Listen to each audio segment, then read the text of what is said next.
Hey and welcome back to Fanfic Reading.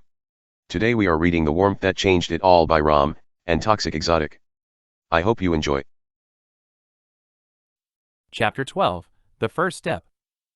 Weiss Schnee. Weiss sighed in relief as she left the meeting room. Having finally squared away the budgets for next year's projects, despite Arthur somehow finding new ways to be even less cooperative than usual, she was finally free to get back to her work. With all the meetings taking up her time, it had taken far longer than she had wanted to, but she had slowly managed to get around to assessing the department's hiring practices. So far she had been pleasantly surprised by what she had seen, or more accurately, by what she hadn't seen. She had only been able to sift through a couple piles of the previous hires and applications in the few short moments that she wasn't incredibly busy, but so far she hadn't seen any hint of discrimination. It seemed that as much as she hated Arthur, she had to admit that he was very thorough in hiring only those who merited it. Weiss also had noticed that the man himself wasn't particularly racist in any regard either. In fact, he seemed to hate everyone equally. Outside of the projects he headed up himself, he quite often chose to remain in his office, and would usually just relay orders via his new assistant.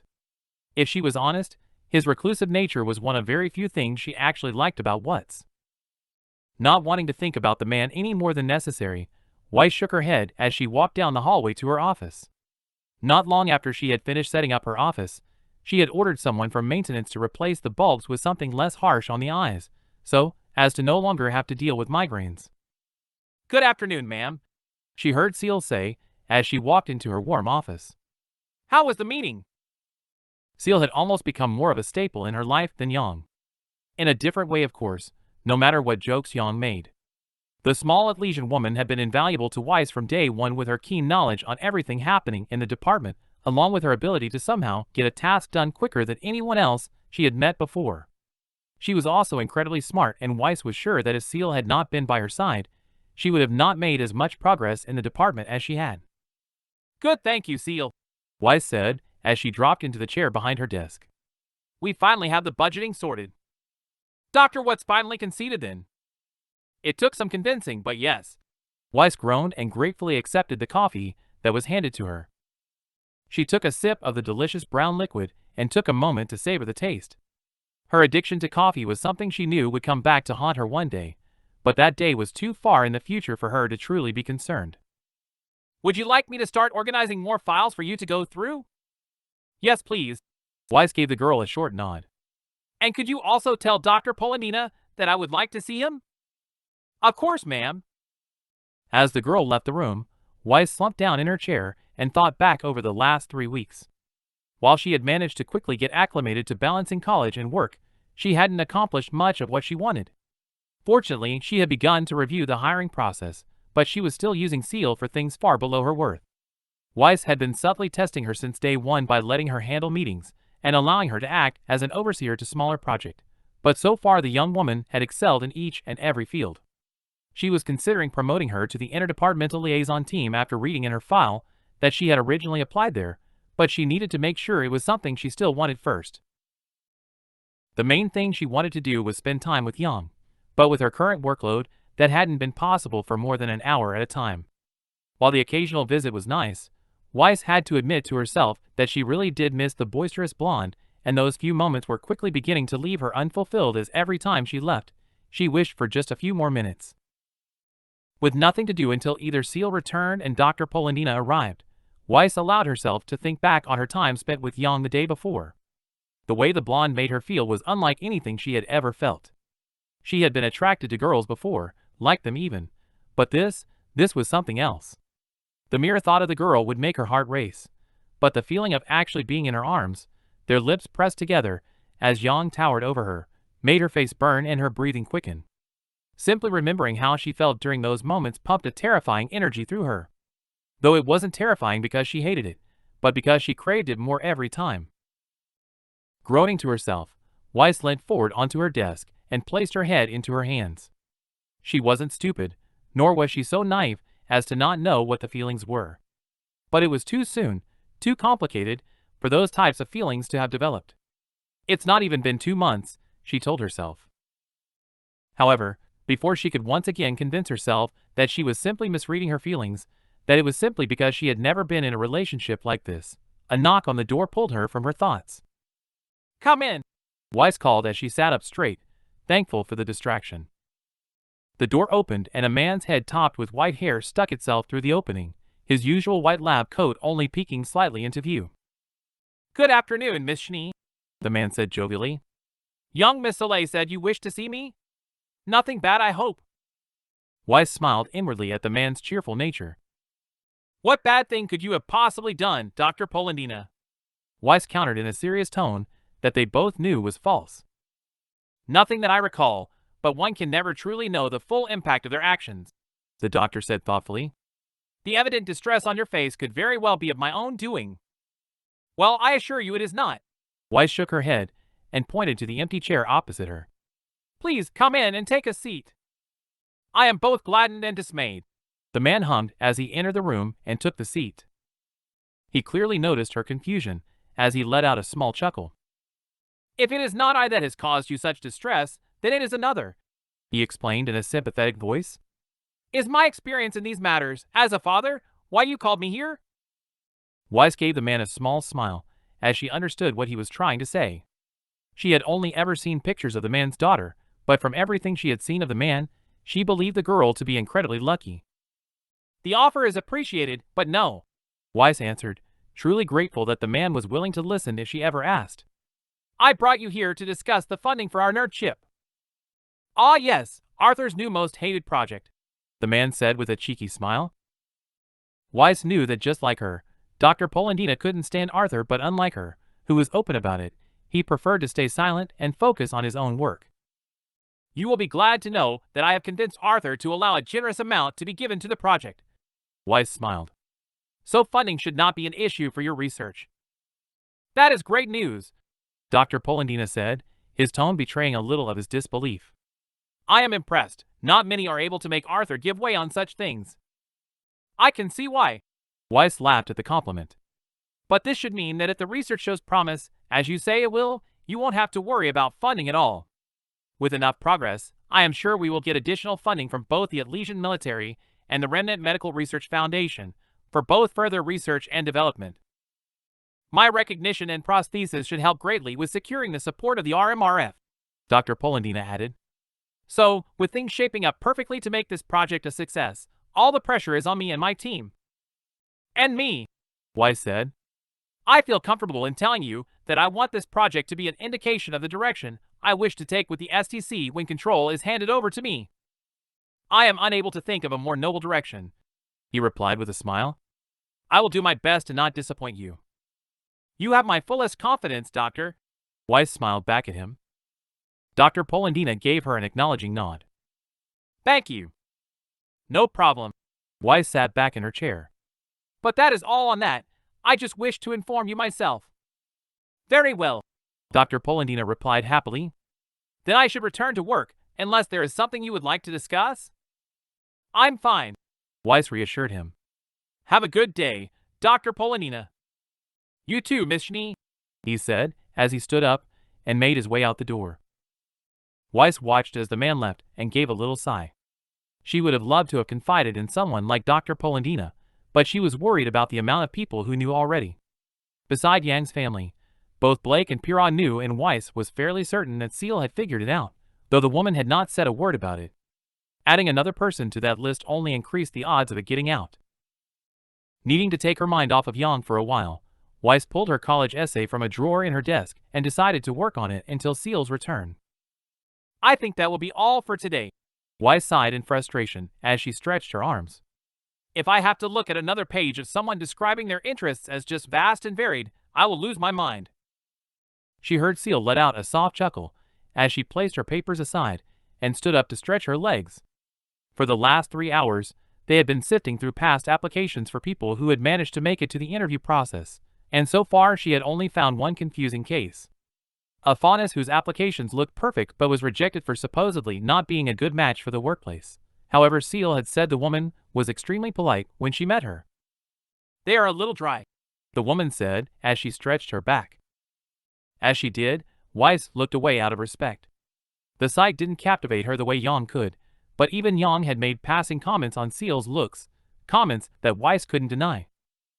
"Yes, well, A lot of them are at lesion, Weiss commented jokingly. No offense.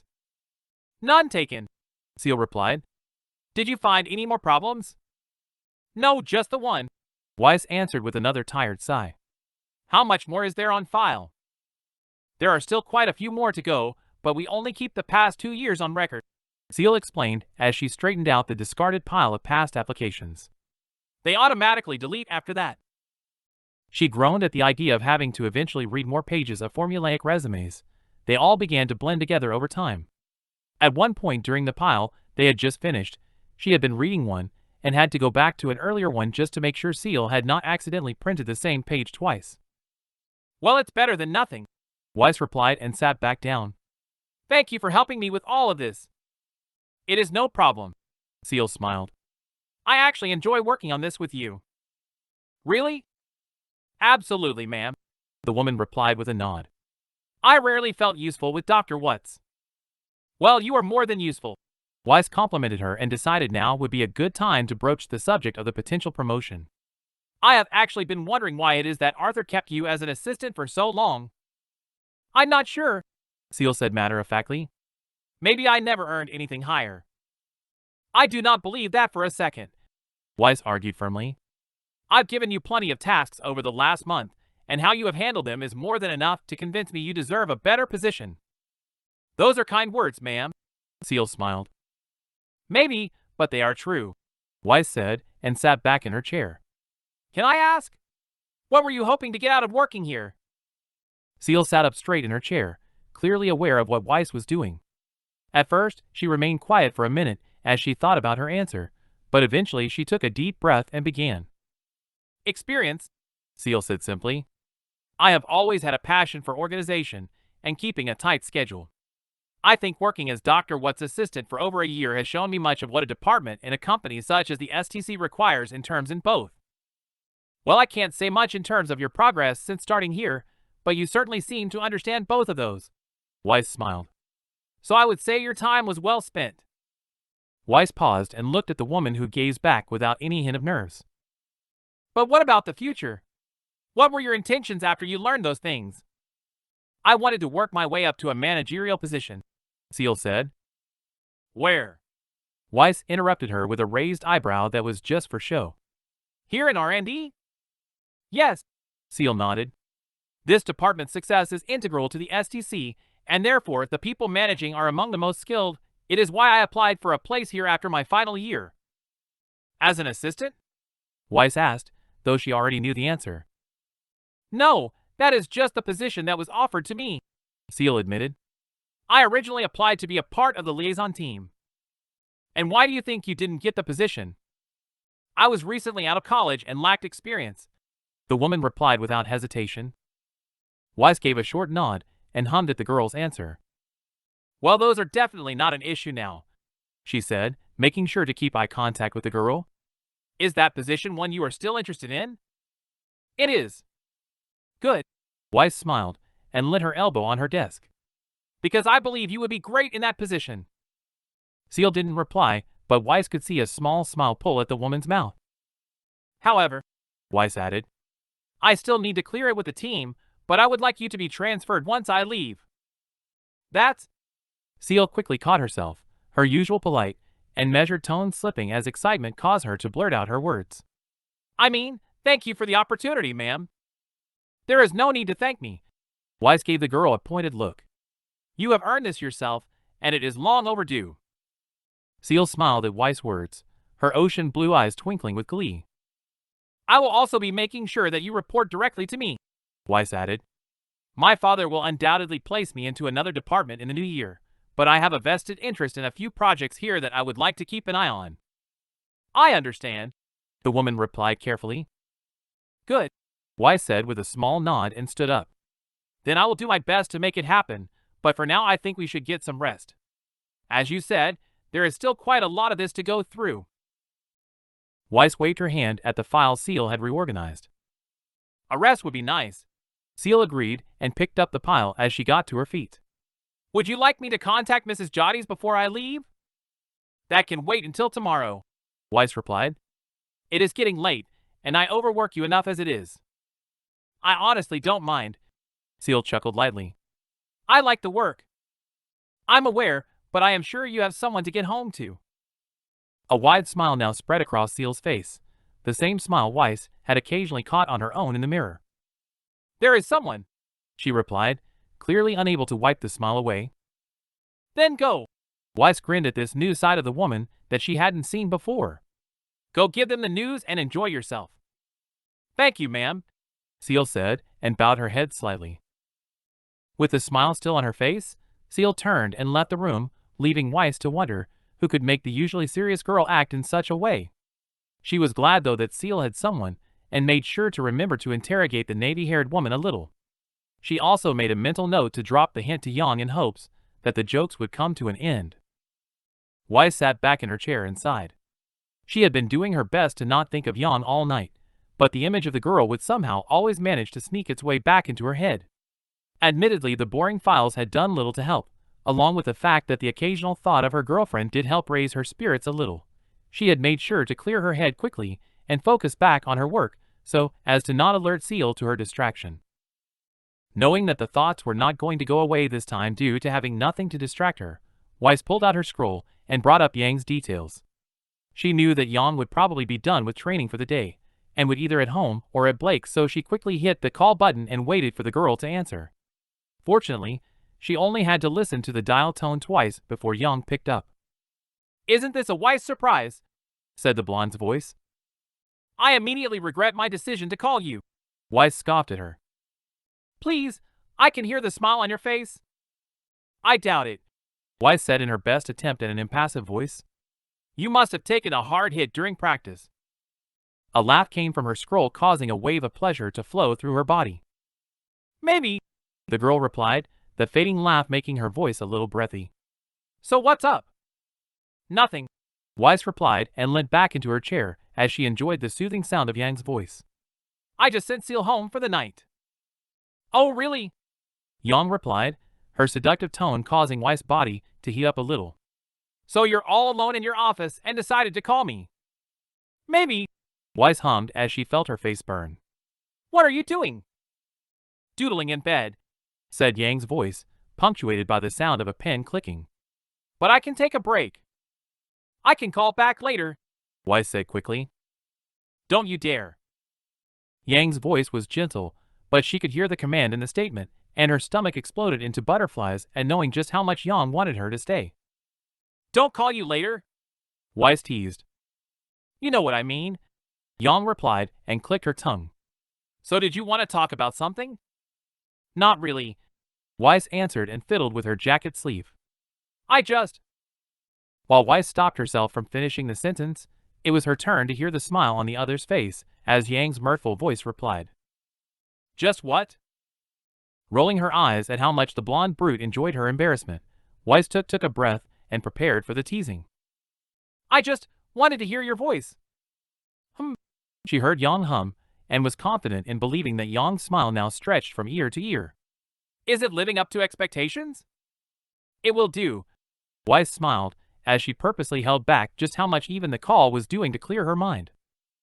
Well, you know that if you're finished work you can come over, right? Do not tempt me, Weiss sighed. She would have loved nothing more than to get in her car and have Hazel drive her to Yang's house. I mean it, she heard Yang say, but there was suddenly something different to the girl's voice that she couldn't quite put her finger on. As Yang's voice seemed to catchy on her words, Weiss figured out what it was. She was anxious. Yang? What's wrong? Yang didn't reply for a couple of seconds, but finally her quiet voice came through the small device. I need to talk to you about something important, the girl whispered, and if Weiss wasn't mistaken, there was now a hint of fear in her trembling voice. I know you're busy, but I need to do it now, and I can't do it over the phone. Please? Worry coursed through Weiss as she listened to Yang's short breaths.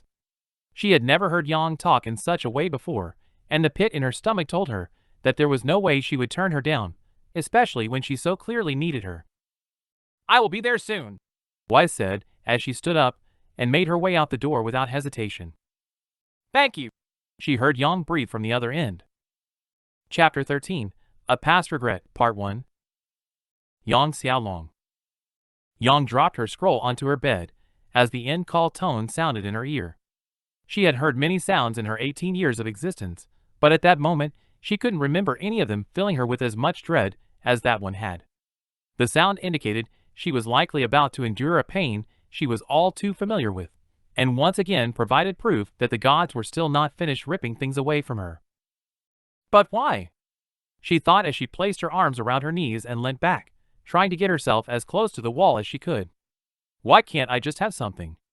She asked herself, the sting of tears burning her eyes as she thought on everything life had already taken. First, her mom, Summer, had been physically torn from her. Some people had had the audacity to tell her that there was bound to be a reason, that the gods had plans they couldn't know. She had quickly shouted them down, for she saw no reason whatsoever a god could have to drive such a kind and selfless woman off a cliff and drag her out to sea besides cruelty. But the cruelty of the gods had not ended there. Her childhood was next as her father shut down and delved deeper and deeper into depression. Very quickly he had fallen to drinking, and quite often she would come home from school to find him passed out somewhere. When he wasn't passed out, he was moody and inattentive. He would ignore the upkeep of the house and forget basic things such as food or shopping. All of that meant she was left alone to take care of her sister, forcing Yang to become a mother before her time to a child that wasn't even hers. She didn't blame Ruby at all, but as time continued she found herself bitter that instead of spending the days laughing and playing like other kids, she was home cooking and cleaning. Her nights spent soothing her little sister, as the girl woke screaming from nightmares and begging for her mom. Their mom? It had taken years for Yang to come to terms with that, to move on and accept she had filled her mother's role in her absence. She finally believed that the gods could take nothing more from her. They had taken her mother, and in a way her father, made her life one of loss and pain and regret, but through it all, she had the memories of her family. Of Summer's happy face, smiling with joy as she opened her presents on Christmas, how she would hear her laughing from the kitchen at her father's stupid antics as she watched television. They had taken so much from her, but she thought those memories untouchable. Oh, how she was wrong. When she finally thought they had forgotten her, finally thought they'd had their fun, the gods attacked those too. Though they didn't take them from her this time. Instead they tarnished them, twisted them in ways that threatened to break her, ways that made her doubt everything she had known. No longer believing anything was safe, her pain started to turn to anger and rage. If the gods insisted on taking everything she cared for from her, then why should she care about anything? In fact, not caring might just save them instead. So she began to act out. She would start fights at the slightest provocation, ignore both school and curfew. Even worse, despite Tai having already taken the steps to sort himself out years prior, Yang refused to let him forget.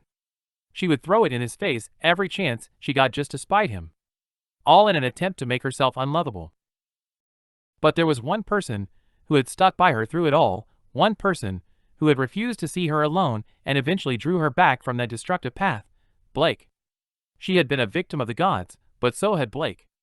Everywhere they went people would sneer, bullies would pull at the girl's ears, trip her in the halls, shops refused to serve the young fauness, and even Yang by association. And Yang hated every single one of them, so when the opportunity came, when Blake told her she was finally taking action against them, Yang stood at her side without hesitation, just as Blake had done for her. And so she made the decision that was now threatening to undo her happiness years later. She joined the White Fang. In retrospect, it was one of her stupidest decisions. She should have talked Blake out of it immediately, but at the time it had felt good.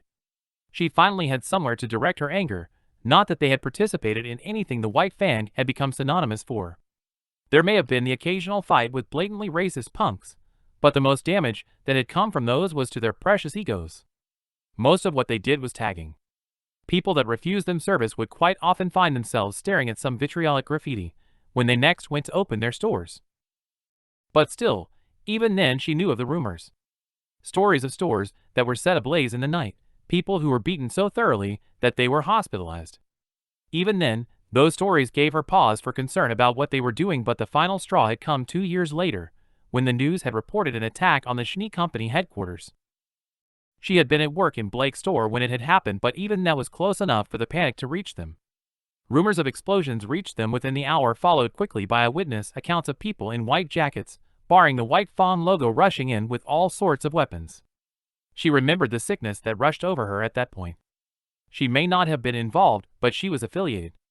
She had helped spread their message, but she couldn't anymore, and fortunately neither could Blake. Before the day was out, they had both made the decision to leave it behind. It had been tough to leave.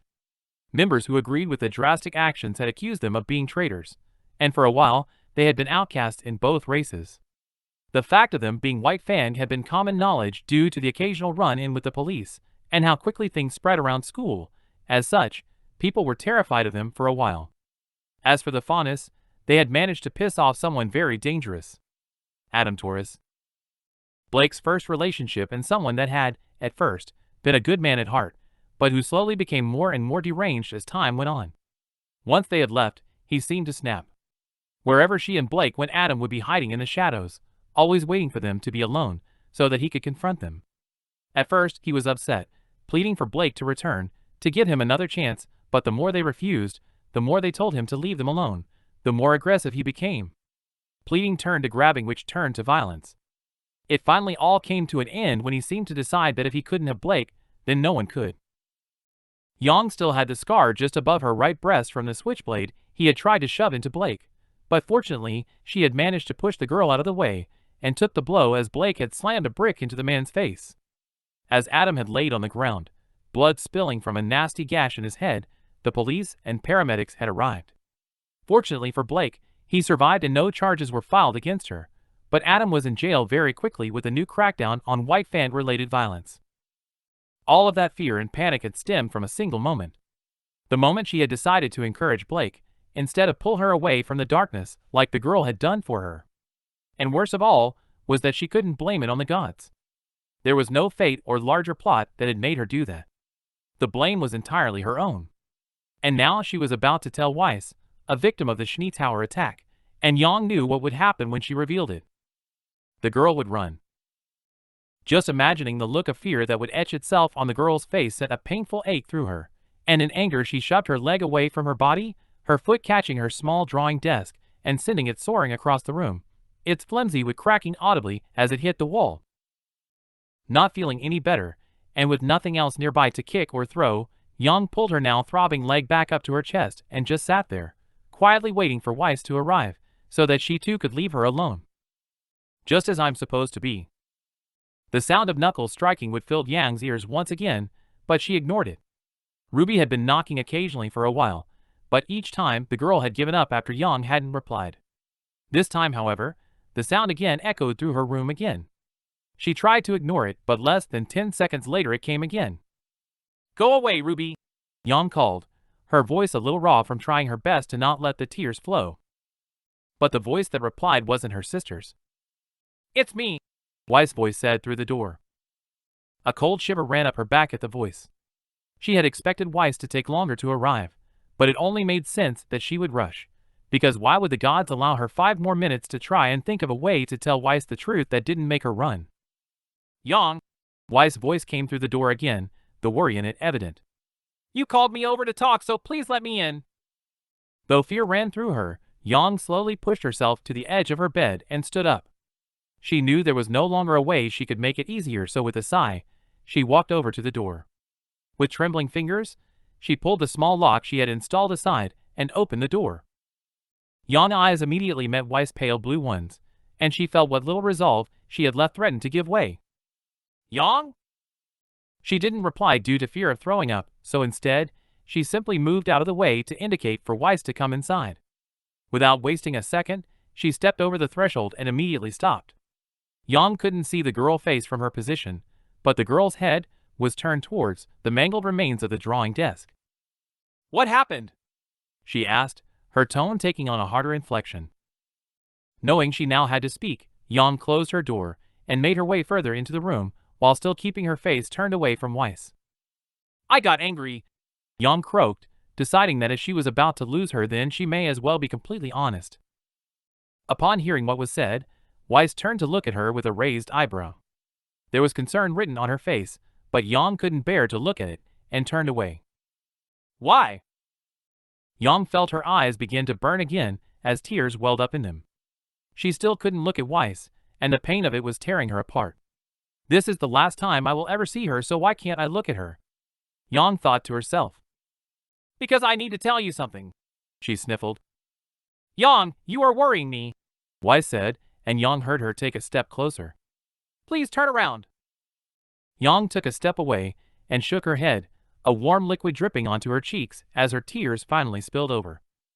Why you will hate me, she replied. I could leave. You will, Yang half shouted, her tears falling in earnest as she flinched away from the small hand she felt touch her shoulder. And I deserve it. Yang! Weiss' voice was strong but caring. Do not say such a thing, now look at me. She was unable to pull away from Weiss' hand this time, as it seized her shoulder and spun her around. Through waterlogged vision, Yang locked eyes with Weiss and felt a sob force its way out of her. She knew she probably looked a mess, but she didn't care, and neither would Weiss soon. But she did now, and as the girl went in to hug her, Yang pushed herself backwards, her back slamming into the wall hard enough to force another sob from her depths. Don't! The word wasn't her own. It had escaped from her lips of its own accord, and she hated it. Hated that she could ever make Weiss feel her touch was unwelcome. But the time had come. She had to do it now, while she was still holding herself together, even if it was with the mental equivalents of paper clips and chewing gum. IW! The admission caught in her throat, refusing to allow itself to be spoken because it knew. It knew that once it was out, there was no going back, knew that the consequences would shatter her heart into a million pieces and leave her alone in a mess of tears. She once more, but again it caught in her throat, so she turned to something she knew would work. Her hands. They had never failed her. They always did whatever she wanted, drew whatever she wanted, but as they slowly took hold of the hem of her shirt, she found she hated them. Why? She asked them, as they inched up the right side of her shirt. Stop, please, she begged them. But they didn't. They carried on inching the shirt higher because they knew it had to be done. Stop! It was too late, and she knew it. She knew that Weiss was watching, letting her get out what it was she needed to do, and she knew that her shirt was high enough now. High enough to see the first hints of 3 black claw marks inked against her white skin. Knowing that she could no longer recover, she gave up and allowed her hands to finish their job, her eyes closed to save her the pain of seeing Weiss' disgusted face. Before they could, however, a hand closed over them, making her halt her movements and causing her head to buzz in confusion. She can see it. Yang thought to herself, her eyes still closed. Does she not know what it means? Fear rushed through her at the idea that she would actually have to say it, when a soft voice broke through her thoughts. Stop, Weiss said, her soft voice carrying a firmness to it that made her body obey. That is enough. She didn't understand. Weiss was speaking so softly when she should have been shouting. Or running. Anything that was the opposite of her current actions. I already know. The words caused Yang's eyes to snap open, and pale blue eyes met her own with such affection that all of the pain and despair vanished for a split second. Weiss was still there, her hand holding hers, and her eyes refusing to leave her own. The small smile on her face showing that she wasn't going to leave. But it only lasted so long as the last of her energy drained away from her, and the floodgates opened. Her legs gave way, taking both her and Weiss, who had tried to catch her, to the floor as she collapsed into a mess of blubbering tears. Yang had no idea how long she had been crying. It could have been minutes, or hours. She wouldn't have even been surprised had she looked up to see daylight blazing through her window. The only thing she did know, however, was that Weiss was still holding her, and that the only move the girl had made in however long she had cried for was to make herself a little more comfortable. Not a word had been said during her breakdown, maybe because Weiss didn't know what to say, or because she knew there was nothing that needed to be said. Yang didn't know, but she appreciated it. Appreciated that Weiss had simply held her while she cried herself out, and now that she had calmed down a little, she couldn't help but feel stupid. She had allowed her emotions to once again take control of her, emotions that she had tried her best to keep buried. But she didn't care because Weiss was still there. Not only had she not run away, she had already known. She had known what she was and never left her. But Yang was still confused as to how the girl had known. Did Blake tell her? No, Blake barely spoke of it herself. Then how? Yang would have loved to have sat there in silence with the feel of Weiss' arms around her for a little longer, but she needed to know how Weiss had found out. How? She asked with a small sniffle. Just saying the word made her throat sting from how much she had strained it during her meltdown. A slight fear filled Yang as she felt Weiss loosen her grip and pull away, but the girl didn't move very far, only shifting far enough back so that they could look at each other properly. "I saw Blake's," Weiss said with a sigh. "If she was a part of it, then I knew there was a high chance you would have been too." "And why you're okay with it?" Yang asked, not believing for a second it would be that easy. Weiss locked eyes with her and seemed to take a breath. "No," Weiss replied with a slight shake of her head, and Yang felt her heart drop slightly. "Not entirely." "Then why are you still here?" Yang instinctively held Weiss' hand a little tighter for fear the question might make her realize she should leave. "Why wouldn't I be?" Weiss asked. "They almost killed you." "They did," Weiss said firmly, her eyes narrowing slightly. "But I know the names and faces of every single person involved in that attack because they were either killed or arrested." Weiss paused for a second before continuing, her voice steady and precise. "I also found out after I left the hospital that a great many people had left the White Fang in disgust after the attack," she continued. "Am I wrong in assuming that you were one of them?" Yang shook her head, as talking hurt a little too much. "Then I have no reason to go anywhere," Weiss said with a finality to her voice. "But I do have to ask, did you ever hurt anyone?" "No," Yang croaked instantly, not caring about the pain that shot through her throat. "Some scraps, but nothing serious." "Good," Weiss sighed in relief. "That's all I needed to know." As she finished speaking, Weiss moved to sit by her side and returned the pressure that Yang had on her hand. The fear had begun to slowly ebb away now, not entirely, but thankfully she was no longer in danger of crying again. With a shaky sigh, she carefully leaned her head against Weiss and pulled her legs up to her chest again. "When did you see Blake's?" she asked tentatively. "And why didn't you tell me you knew?" Weiss was silent for a good minute before she finally replied. 2 weeks ago," Weiss said. "And I needed to process it."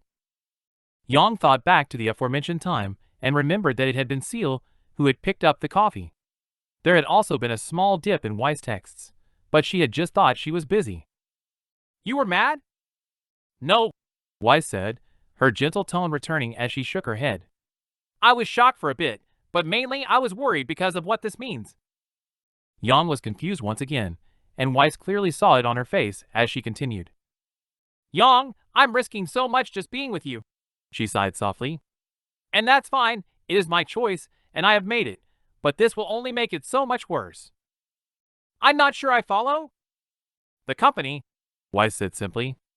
"When we tell my father, I will likely lose the company for A." "What?" Yang hadn't meant to half shout into the girl's ear, but that news had shocked her. She knew Weiss' father wouldn't be happy from the way she had described it, but she had never imagined that would be the consequence of them being together. "Weiss, you can't." "I just said I made my choice," Weiss interrupted her in a tone that Yang dared not argue with. "Besides, I will get it back." "You will?" Weiss gave her a nod and smiled at her. "The only other heir is my brother, but my father despises him," Weiss said simply, but the venom in her voice was clear. "He knows that for everything he tried to do to make Whitley like him, all he did was turn him into a puppet who would be ousted from the company as soon as my father stopped whispering in his ear." "That's awful," Yang said in disbelief. "I agree, but it is the truth," Weiss sighed. "Father will transfer the title to him for some time, but he will never let Whitley actually take over. However, when my father finds out about this—" Weiss paused and took a breath. "Well, I'm not sure what he will do entirely, but it will definitely make my reappointment take longer," Weiss said honestly. "That is why I have already begun to take steps to cement my importance to the company." "I'm sorry," Yang whispered. Thought she didn't know too much about what Weiss actually did at the company. She did know that Weiss took it very seriously, so the idea of her putting that at risk didn't sit well with Yang. "You shouldn't have to risk that for me." "It's not your fault," Weiss replied. "I still feel bad." Yang lowered her head. "Well, don't," Weiss replied, and Yang felt the girl push her fingers between her own. "I will be fine." Yang didn't know what to say as she focused on the feel of Weiss' thin fingers latching onto hers, the warmth spreading up her arm helping to assure her that Weiss wouldn't leave. Finding herself content in their silence, Yang simply allowed it to continue for a couple of minutes. Eventually, however, She couldn't help but notice the room had in fact darkened considerably, the last rays of dying light that had streamed through the sides of her curtain when Weiss had arrived having faded away. The only thing that gave them any light to see by now was the small lamp the Yang had screwed to her bed's headboard. "It's getting late," Yang said sadly. She didn't want Weiss to have to leave, but she knew the girl was still very busy with work and college. "I know," she replied quietly, clearly enjoying the silence as much as Yang. "I should get home." Yang couldn't help but tighten her grip on the girl's fingers, and actions that did not go unnoticed by Weiss as she used her thumb to stroke the back of Yang's hand. "Don't!" Again, Yang hadn't meant for the word to slip out, but she had been unable to stop it. She felt Weiss' thumb stop its ministrations, and the girl turned to look at her. "Sorry," Yang apologized meekly as she met the girl's eyes, and looked away. "I just... 5 more minutes?" With a small smile, Weiss gave a silent nod, and Yang returned her head to the girl's shoulder, the smell of Weiss' perfume calming her head, and making her breathing slow as she got comfortable. The comfort only lasted a couple of seconds, however, as Weiss began to fidget around. Curious at what Weiss was doing, she glanced over to see the girl's free hand digging through her purse, and in a couple of seconds, she had pulled out her scroll. With nimble fingers, she brought up someone's contact information and raised the device to her ear. "Hello, Klein," Weiss said into the microphone, and an unknown voice replied from the other end, too quiet for Yang to hear. "I am fine. Can you please inform Mother that due to the amount of work I still have to do, I will be spending the night at the townhouse as it is closer to Beacon?" Yang couldn't hear the other voice properly as it replied, but she honestly wasn't listening.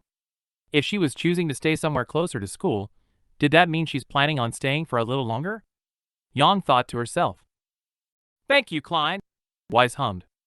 "And please prepare Snopia and some overnight things. Hazel will collect them shortly." Though Yang still couldn't make out what was being said, the inflection of the man's reply was definitely one of confusion, and Yang understood why. She doesn't have clothes at her townhouse? She asked herself before realization suddenly hit her. She wants to stay here. Yang was too distracted to even hear Weiss' next words, but a couple of seconds later, she had hung up the phone and began to type a message. After Weiss had hit send, Yang watched as she shoved her scroll back into her purse, and once again closed the distance that had been created during her shifting. "You're staying?" Yang asked, unable to keep the disbelief from her voice as she continued to look at Weiss. "Is that a problem?" "No," Yang replied was quick enough to betray the eagerness that was now quickly replacing her disbelief as she realized Weiss was serious. "But your homework?" "I'm pretty sure I can do my coursework here too," Weiss said with a raised eyebrow, her tone making it very clear that she fully intended to. A sudden surge of happiness flooded through Yang as she realized that Weiss was doing this for her, and it was that happiness that made Yang press her lips gently against Weiss in an attempt to show her gratitude. They were only together for a moment before Weiss pulled back and looked her in the eye with a small smile. Without distractions. All Yang could do was nod and pull the girl into a hug that was returned immediately, her heart quickly picking up pace as Weiss' arms wrapped around her, as it suddenly clicked that she would be sharing a bed with her girlfriend that night. Chapter 14, A Past Regret, Part 2. Yang Xiaolong. "How do you understand any of that?" Yang whispered to the girl sat between her legs. It had been just over an hour since they had moved to the bed, where Weiss had taken out her college books and began to focus on her work. At first they had been sat side by side, but after Yang had bumped into her a little too hard while trying to look, Weiss had let out a sigh and moved to sit between her legs. Not that Yang was complaining. The moment she had moved, Yang had taken the opportunity to place her arms around the girl's waist, and that was the position they now found themselves in. Weiss focusing on her work, her pen scratching perfectly neat cursive across the paper, as Yang held her and watched over her shoulder. And Yang couldn't have been happier. "It is quite simple once you remember the important bits," Weiss replied offhandedly, as she pulled one of her books closer to her to check something against her own work. "If you say so," Yang replied, seriously doubting what Weiss had said to be the truth since, in all the time she had been looking over Weiss' shoulder, she hadn't even figured out what class the essay was for. Not wanting to disturb the girl further, Yang went back to resting her chin lightly on Weiss' shoulder. They had been this close before, but never for prolonged periods of time, so Yang had never noticed just how intoxicating Weiss' scent was. She had certainly enjoyed it, allowed herself to become lost in it on occasion, but this was something else. She smelled like rain in spring. No, Yang stopped herself, as it was so much more than that. It was more like pure rain, free from the pollutants of the city, as it hit a field of freshly bloomed flowers, kicking up the scent from every flower and allowing it to permeate every molecule of the air surrounding her. The scent was what had caused Yang to disturb the girl in the first place. With every breath, she felt her head buzz and her eyes droop, its fragrance gently lulling her into a sleep she didn't want, as it would mean less time with Weiss. A small shiver ran through Weiss and pulled Yang from her thoughts. She could feel the girl's stomach lurching slightly as she took shorter breaths, and as she looked to see what had happened, she saw that Weiss' hand had stopped writing. "Are you okay?" Yang asked, confused as to why the girl had stopped writing. "MHM," Weiss hummed in response and turned her head slightly to the side. "You're just tickling my neck." It took a moment for Yang to understand, but she quickly caught on. In her stupor, she hadn't realized that her slow breaths were landing directly on Weiss' neck. "Sorry." It was only semi-intentional that she had breathed the word out on the girl's neck, but the groan that Weiss let out made her childish antics worthwhile. "I'm working," the girl said faintly, her tone somewhere between pleasure and scolding. "Sorry." Yang smiled and removed her head from the girl's shoulder, only for Weiss to push back into her. "I didn't say for you to stop." A wide grin spread itself across Yang's face as she felt her heart start to race at the girl's words, and rested her chin back on Weiss' shoulder. After a couple more seconds, the girl's hand once again began to scribble across the page. "So what are you actually studying?" Yang asked, still trying her best to not disturb Weiss, though was unable to fully contain herself seeing how she had received permission to do just that. "It is a study from a failed business in Mistral," Weiss replied simply. "I am supposed to ascertain where the business fell short, what led to its closure, and mark out the steps they could have taken to prevent it." "I thought you said it wasn't hard." "I said it wasn't hard when you understand the basics," Weiss corrected her. "This is a pretty easy case, since the owner was overzealous and tried to force himself into an already oversaturated market." "So he didn't get the customers?" "Partly," Weiss nodded. "But there were other things like poor management, shady practices, and the market he was trying to get into collapsing shortly after." "And you lost me?" Yang chuckled jokingly. "Well, that is why you are the pretty one," Weiss said in a teasing tone. Yang did a double take at the girl's insult, as it was something that she was more likely to hear from Blake. "Oh, I'm the pretty one, am I?" Yang replied, the words coming out as more of a breathy whisper in an attempt to return the teasing. She was rewarded with another lurch of Weiss' stomach as she watched the girl's hand flinch, threatening to drag the pen across her neat handwriting. Enjoying the reaction she received, Yang gently blew out another breath and felt the girl shiver in her arms once again. Feeling emboldened by the reaction, Yang leant forward slightly and allowed her lips to brush against the side of Weiss' neck. A small gasp immediately escaped from the girl, followed quickly by a contented hum as Yang felt her push back into her more. "You are so distracting," Weiss sighed as she turned her head to look over her shoulder. Before Yang could say a word, one of Weiss' hands had come up to rest against the back of her head and applied enough pressure to pull her forward. As their lips met, Yang felt a surge of exhilaration flood through her at just how much of an effect she had on the girl. The fact that Weiss was just as weak to her affections as she was to Weiss made her heart soar. However, the kiss was unfortunately cut short as a loud knock issued from the door, the sound cutting through the encroaching fog that was beginning to take over her mind. "Dad's starting dinner," said Ruby's voice from outside the door. "Okay," Yang groaned as Weiss pulled away, a small smile on her face. Much to her dismay, Weiss wasted no time in attempting to get up from the bed, but Yang locked her arms and kept her girlfriend in place, earning a raised eyebrow in response. "I'm comfy," Yang pouted, trying to come up with any reason to keep Weiss in her arms a little longer. "Well, I am hungry," Weiss argued before her eyes widened a little at her own words. "Don't you dare." A cheeky grin spread across her face as she understood what Weiss meant. "I wasn't gonna say anything," Yang shrugged honestly as she let out a small chuckle. "What a dir. Finish that sentence and I will leave this bed right now," Weiss huffed.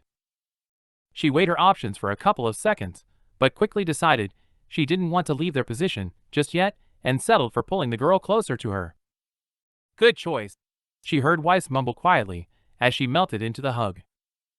As Yang held Weiss, she couldn't help but once again think about lucky she was.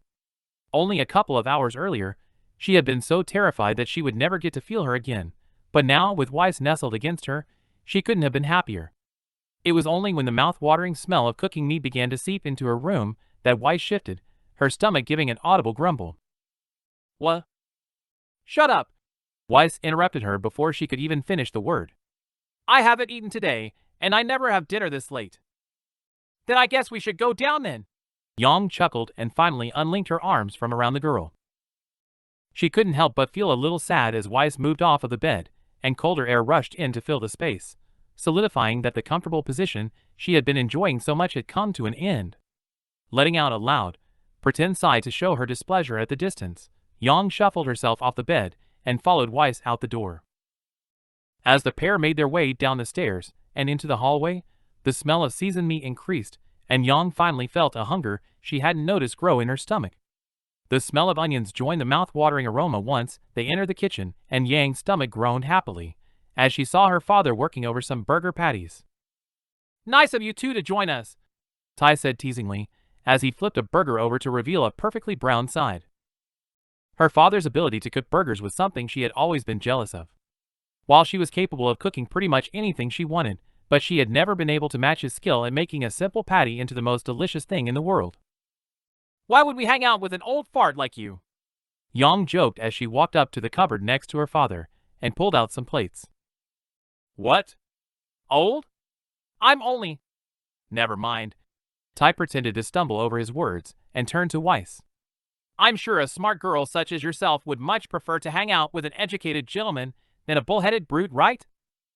"Well," Weiss hummed in thought, "while I do prefer an intellectual conversation, your daughter has her own charms." "You?" Ruby interrupted from the dining room table, and Yang watched as a deep red blush painted itself to Weiss' face. "Hey, head out of the gutter!" Yang shot at her little sister as the girl cracked into laughter at Weiss' reaction. "I swear, you read too many of Blake's fanfics."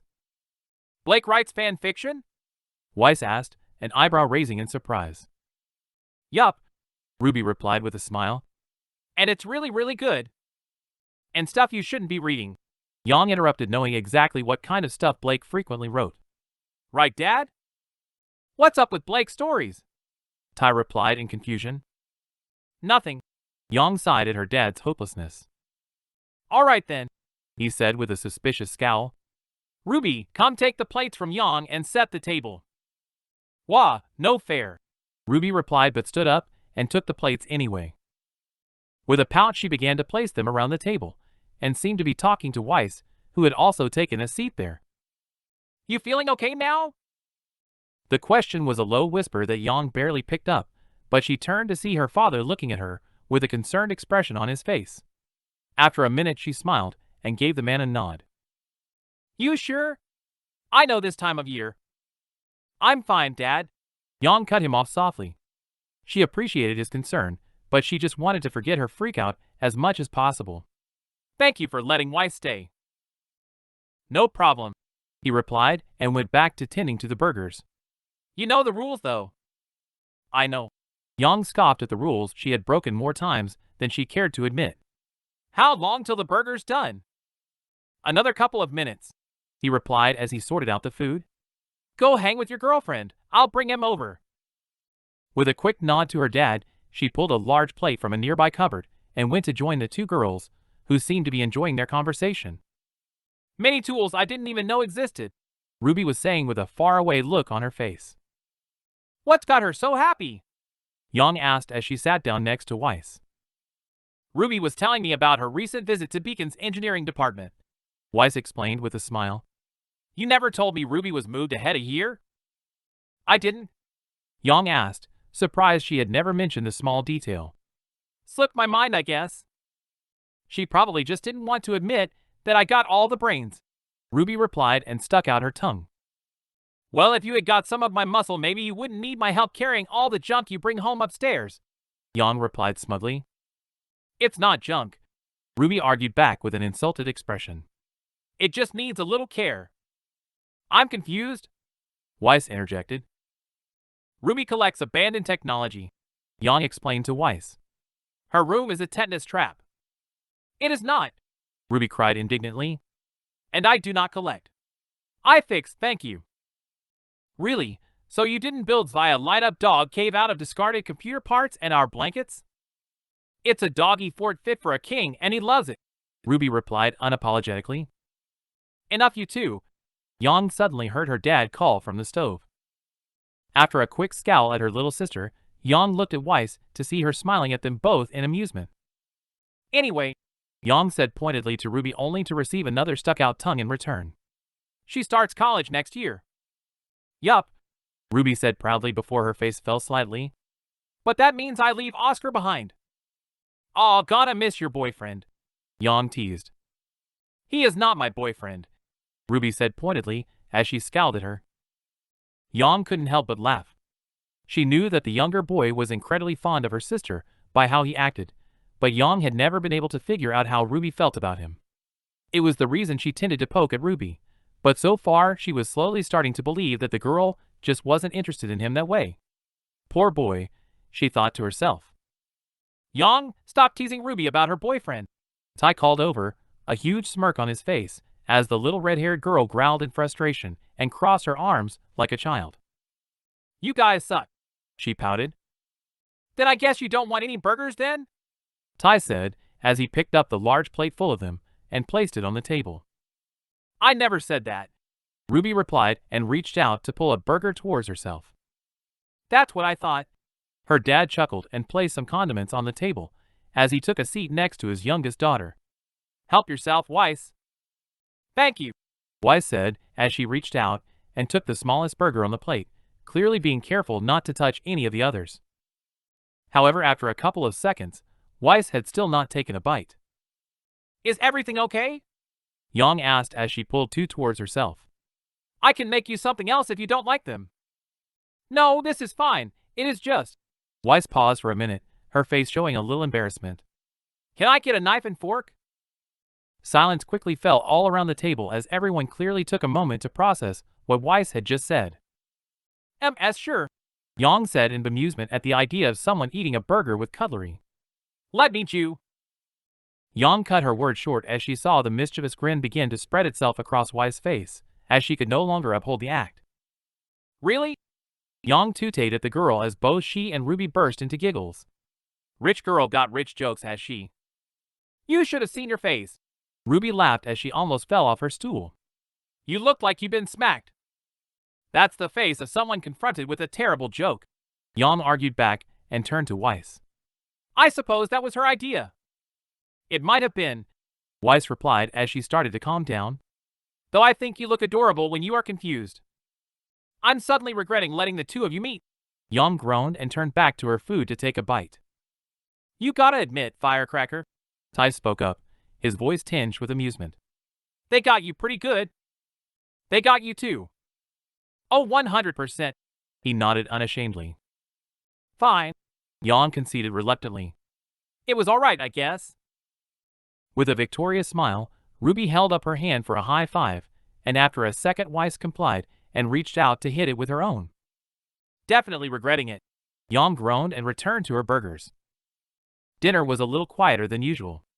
In fact, all three of the family members being sat around the table was quite an unusual thing in and of itself, as usually everyone normally ate in the front room or took their food to their respective rooms. However, instead of paying attention to the television, as they usually did, her father and Ruby seemed to be taking turns to ask Weiss questions. While Tai's were more about her work and what it was like growing up under the public eye, Ruby's tended to stray more towards what it was like at Beacon. Once they were all done eating, Yang found herself walking with Weiss into the living room while her father and sister took care of the dishes. Sorry about the interrogation, Yang said to Weiss as they sat down on the living room couch. I actually enjoyed it. Weiss smiled back and slipped her hand into Yang's own. Your family is really sweet. That's one word for them, Yang replied jokingly, earning an eye roll from the other girl. So how often do I have to worry about you and Ruby teaming up to make terrible jokes? Weiss hummed in a mocking tone.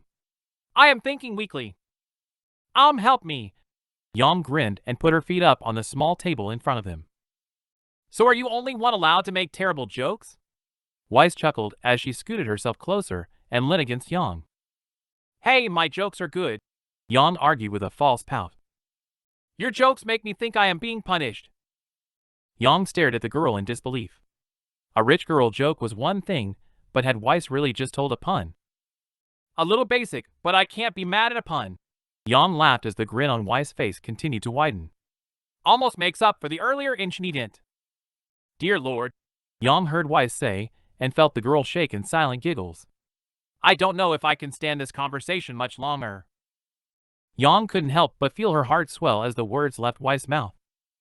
You truly are the best girlfriend ever.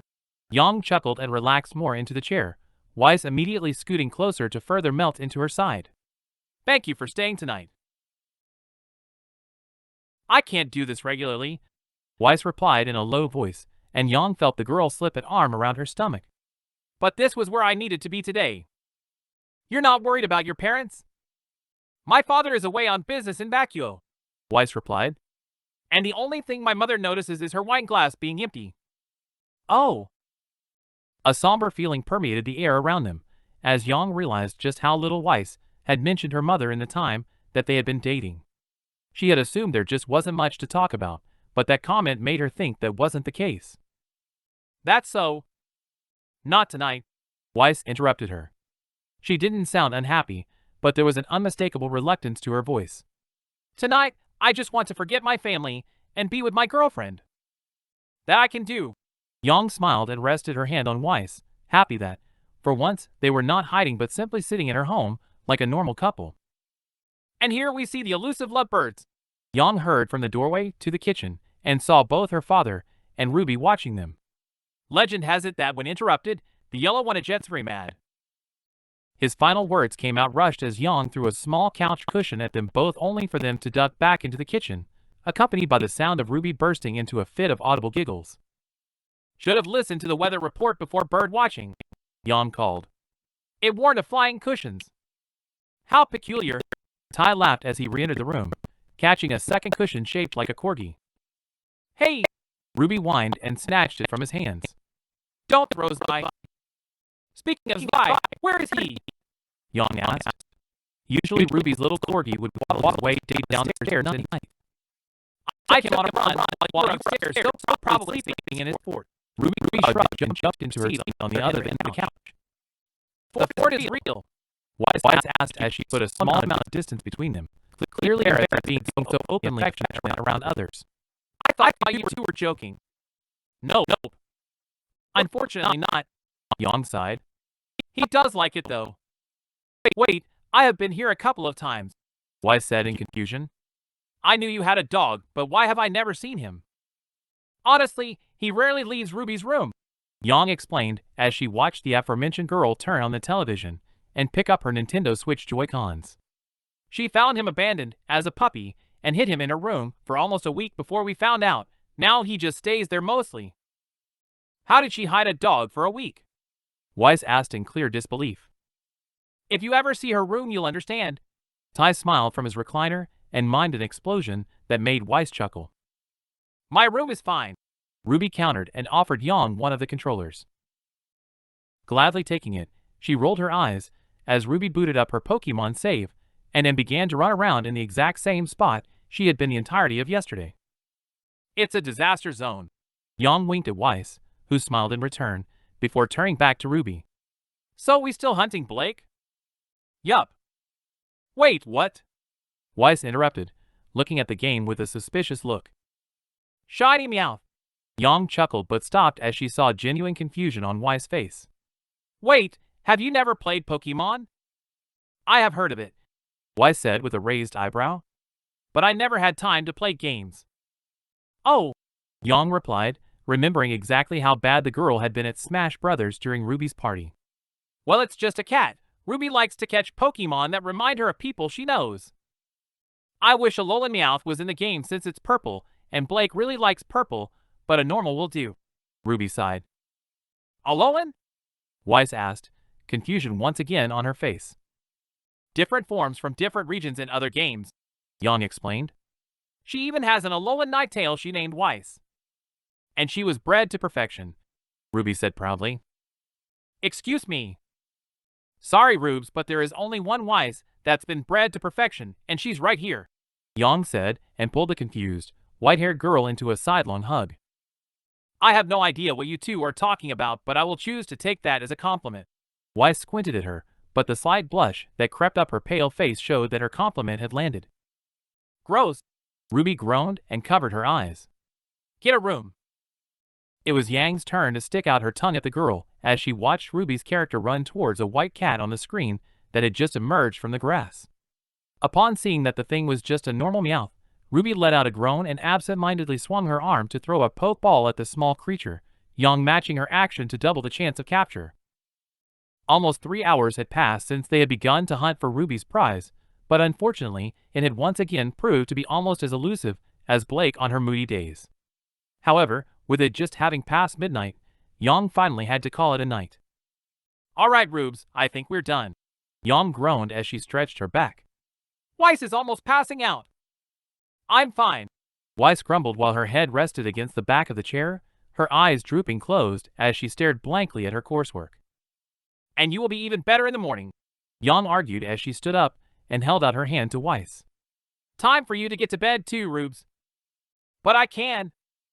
No buts. Yang cut her off firmly as Weiss took her hand and scooped up her paperwork. You have school tomorrow. Ugh, fine. Come on, princess. Yang chuckled and pulled Weiss up from the chair. Eris, Weiss corrected her with a stifled yawn. Same thing. Yang rolled her eyes and smiled. You want to head on up and get ready? I'm just gonna make sure she goes to bed.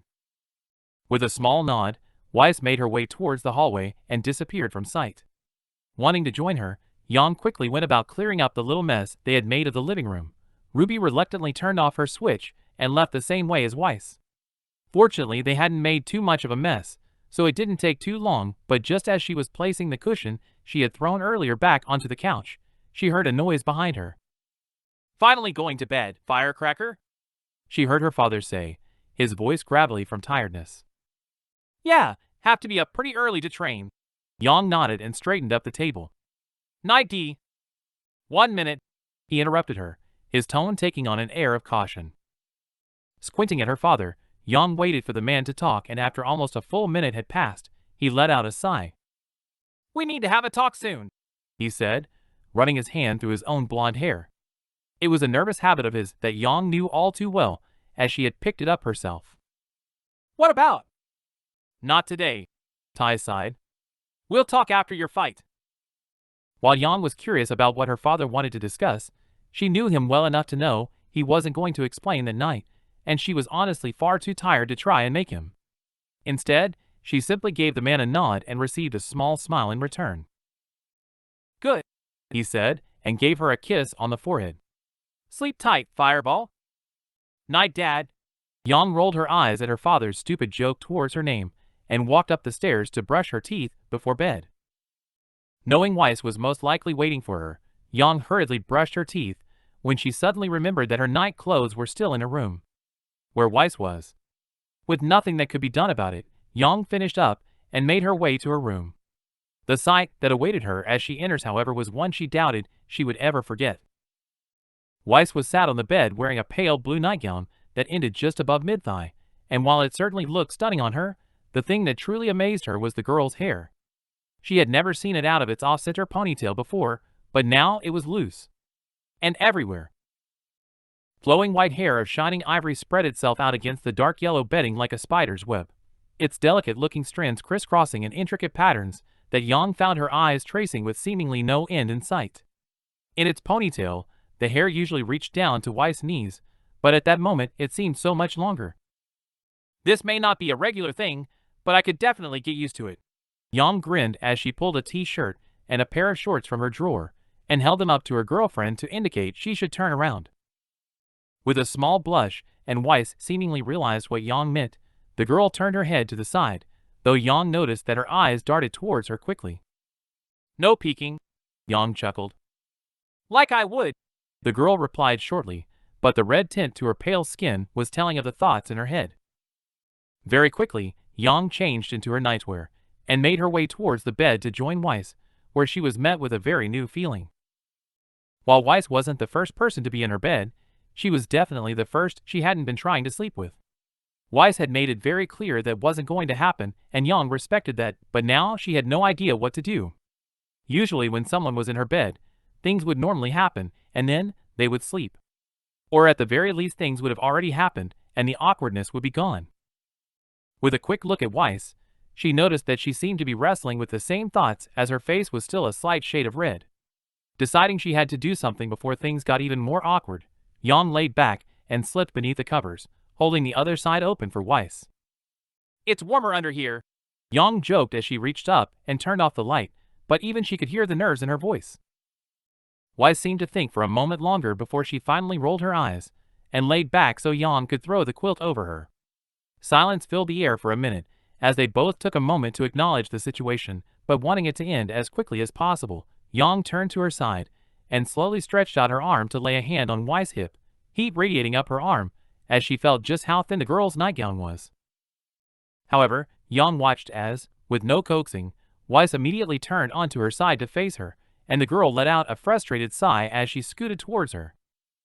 "Is this okay?" Yang asked, lifting her hand slightly out of worry that she may have been a little too forward. "Yes," Weiss breathed quietly, the tiredness evident in her voice, as her own hand reached back and moved Yang's back to her waist. "Just, why does it have to be so awkward? We were on the bed together earlier. I think the extra layers helped." Yang chuckled lightly, glad she hadn't done anything wrong. "True," Weiss said with a little pout. "So," Yang said after a couple seconds of looking into Weiss' beautiful, pale blue eyes that seemed to shine in the darkness. "How was your first night at the Xiao Longro's house?" Yang held her breath as she waited for Weiss to reply. She at least thought Weiss had had a good time joking around with Ruby and her father while she did her coursework, but she was genuinely unsure. "It was perfect." Weiss smiled and Yang felt a hand close around her own waist. "Even with the way it started?" Yang said nervously. Despite having had the time of her life all night, her earlier freakout still bothered her. "Yes," Weiss breathed, but the smile faltered slightly. "Can I?" She cut herself off as if she suddenly decided against her own words. "What?" Yang asked, determined to answer whatever Weiss wanted to know. "Well," Weiss paused again before finishing.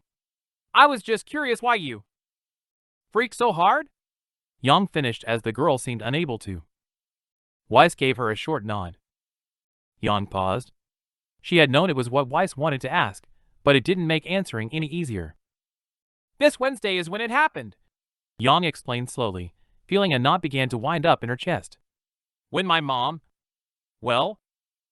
"I'm sorry," Weiss replied quietly, her hand moving under the quilt to find her own.